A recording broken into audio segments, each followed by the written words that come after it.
and Kaine, you also have a problem with Kenneth Arrow's path dependence or increasing returns. That's one reason why they won't disclose it. It's too painful to admit. But I just want to read a couple things from Mr. Schellenberger's, what he gave to us today, because I think this is interesting stuff, and I just want to convey this to you. On USG networks, there exists infrared footage of and imagery of a grouping of vessels engaged in SIGINT and mass collection at night in a specific area of the Pacific Ocean. This footage, which was in close proximity to the vessels, a large equilateral triangle UAP suddenly appears directly over the ships.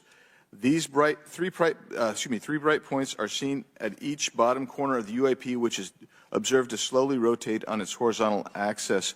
And he goes on to describe that. And I just want to read one more, and I'm doing this because I think it's interesting. This stuff is interesting as anything. So let's get this one here, right here. All right, Patriot. You've just entered America's truth zone, where masks drop, curtains burn, and the truth finally speaks. Let's be crystal clear. If you're depending on the mainstream media to guide you, you're already lost. But if you're here, that means you're still searching, still thinking, still awake.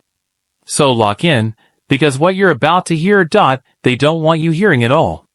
This week, the illusion of unchecked presidential power just got wrecked on the Senate floor. Forget what you've been told in textbooks or cable news, because Senator Jeff Merkley just pulled the Constitution out like a sword. And he made it crystal clear. Congress, not the president, holds the power to declare war. White heavy checkmark, smash that like button. Bell subscribe, and turn on notifications. Police car light, because once you hear what we're about to show you, there's no unhearing it. Welcome to the fight. This is America's Truth Zone, where the truth is sharp, and we never play it safe. While performing a routine airspace surveillance and control mission in the Eastern Air Defense Sector, an F-22 fighter observed multiple UAP contacts at mission altitude. Moving to intercept, the F-22 pilot noted multiple metallic orbs slightly smaller than a sedan hovering in place. Upon vectoring towards the UAPs, a smaller formation of the metallic orbs accelerated at rapid speed towards the F-22, which was unable to establish radar locks on the presumed hostile UAPs.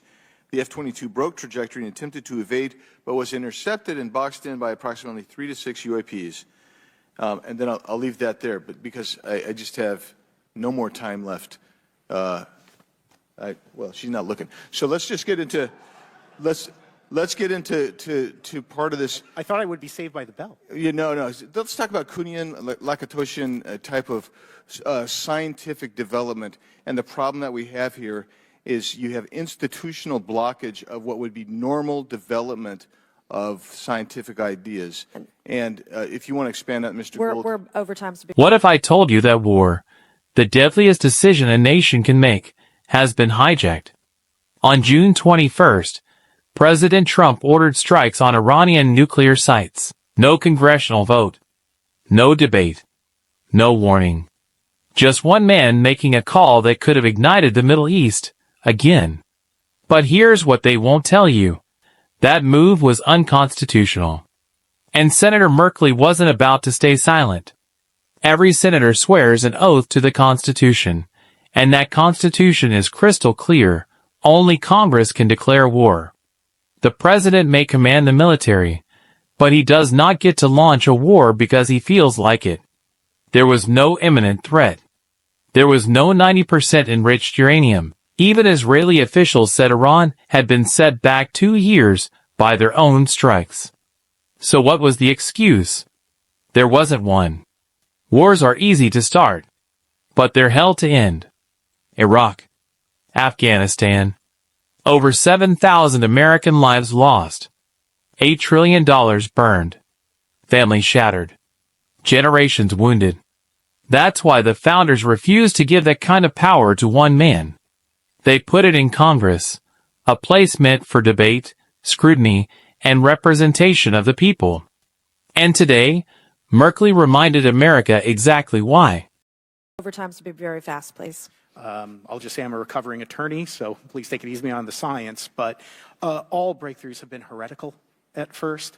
And that's the challenge that we face, particularly with something as extraordinary as this, which is why gathering the data is so important. And I'll just end by saying, by the way, the overclassification of material is in no way limited to UAP. That is occurring throughout the government, as well as the inability to get people classifications in a timely and efficient manner, and then to have those classifications be broad enough to be useful. So this is a larger issue that I hope that Congress will look at. Thank you. Thank you, Mr. Biggs. I've been generous. All right, Mr. Burleson, I'll recognize you for 5 minutes of questions, please. Thank you, Madam Chair. Mr. Elizondo, does any branch of the United States government or defense contractors possess technology?